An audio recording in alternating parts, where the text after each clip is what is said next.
Ma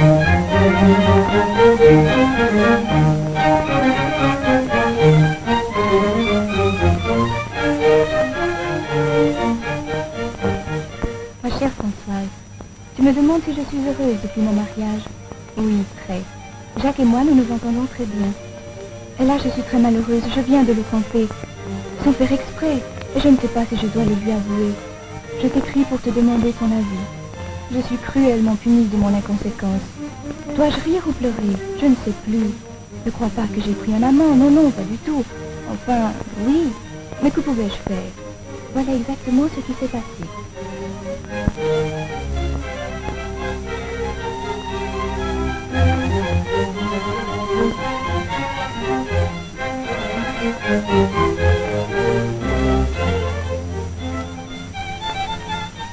Comme chaque vendredi matin, en sortant du bureau, Jacques est allé saluer ses parents, tandis que je rentrais préparer le déjeuner.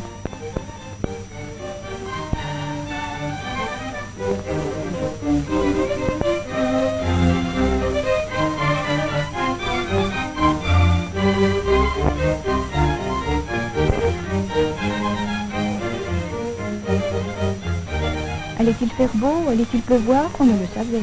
Le soleil apparaissait, disparaissait derrière les nuages, et j'hésitais à prendre le tram lorsque mon attention fut attirée par une femme que je voyais à sa fenêtre, presque en face de moi, de l'autre côté de la rue. Elle n'avait rien d'extraordinaire, mais elle m'intrigua car un sourire, oh, très léger, très rapide, animait régulièrement ses traits, et je me demandais, à qui est destinée cette suite ininterrompue de sourires? Soudain je compris. Elle souriait à tous les hommes qui passaient sous sa fenêtre, des vieux, des laids, des jolis, des grands, des hommes de toutes les sortes. À peine avait-elle attrapé leur regard qu'elle leur faisait signe. Mais d'un sourire furtif, si doux, qu'il semblait s'effacer à peine ébauché, à la fois plein de pudeur et d'infamie, si discret et rusé, qu'il ne prêtait pas à mal à première vue, et signifiait tout aussi bien « quelle belle journée, n'est-ce pas ?» que « montez vite, mon chéri ». Ce délicat numéro, elle le répétait inlassablement, et en effet, après quelques minutes, je vis un homme répondre à cet appel et entrer dans l'immeuble. Je n'en croyais pas mes yeux. Je voulus en avoir le cœur net et me mis à attendre devant sa porte. Oh, ce ne fut pas long. Un quart d'heure à peine, et je vis l'homme ressortir, notre sirène ouvrir sa fenêtre et recommencer le même manège. Alors je m'en allais stupéfaite, me demandant à quelle sorte de comédie ai-je été la spectatrice. Dans le fond de mon âme, à mon indignation, se mêlait du respect et de la curiosité. J'étais fort préoccupée de ce que je venais de voir. Et plus j'y songeais, moins je pouvais m'en empêcher d'admirer cette femme pour l'adresse dont elle faisait preuve, en même temps que la façon gracieuse dont elle exerçait cet ignoble métier.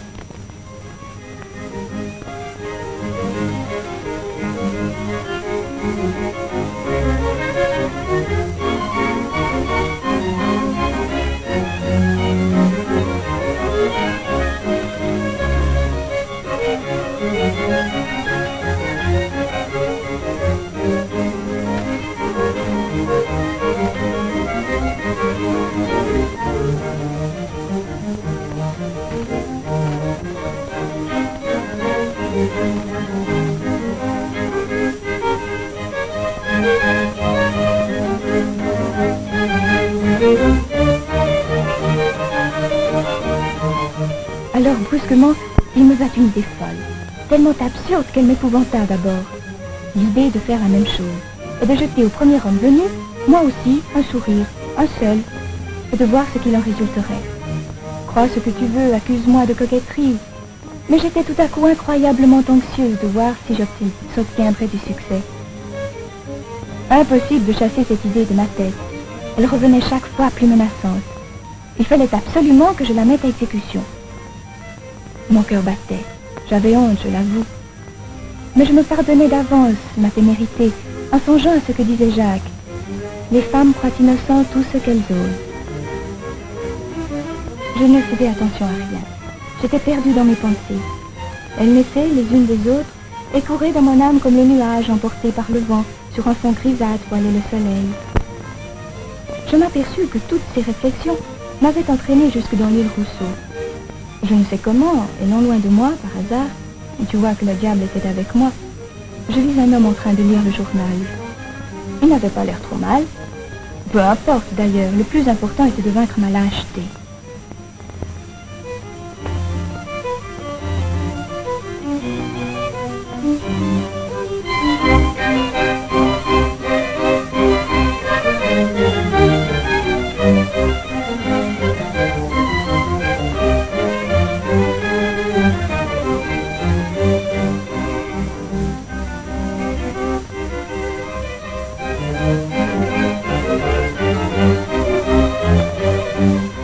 Oui, me dis-je, le destin d'une coquette est fort cruel. Le monde la condamne à une liberté que la vertu réprouve.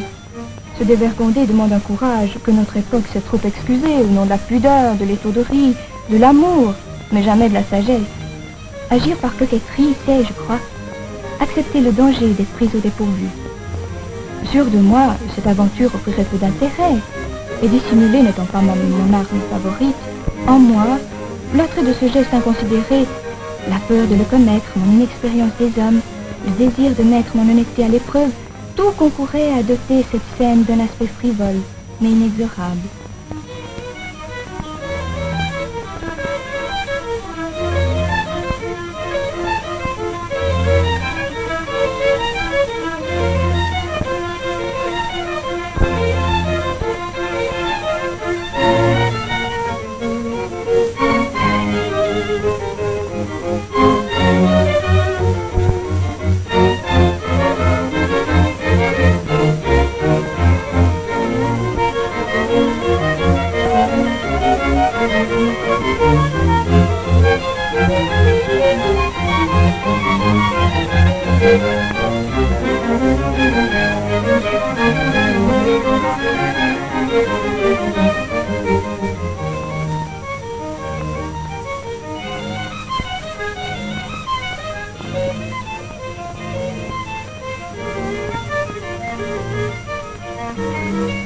Je me demandais quel genre de sourire adopter. Célimène, Iphigénie. Je m'étais assise à côté de lui. J'hésitais, je tremblais. Et enfin, bravement, je sautai le pas. Je lui ai souri. Oh, très vite, très timidement. Eh bien, cela a marché du premier coup. Mon inconnu s'est approché en offrant ses services. Alors je me suis affolée. Je lui ai dit que c'était une erreur, qu'il s'agissait d'un pari avec moi-même. Et je me suis enfuie. Il m'a poursuivi. Il n'a voulu rien entendre. Il avait l'air de s'amuser beaucoup alors que j'étais folle de terreur. Prise de panique, je courus pour lui échapper, mais il me suivit en auto.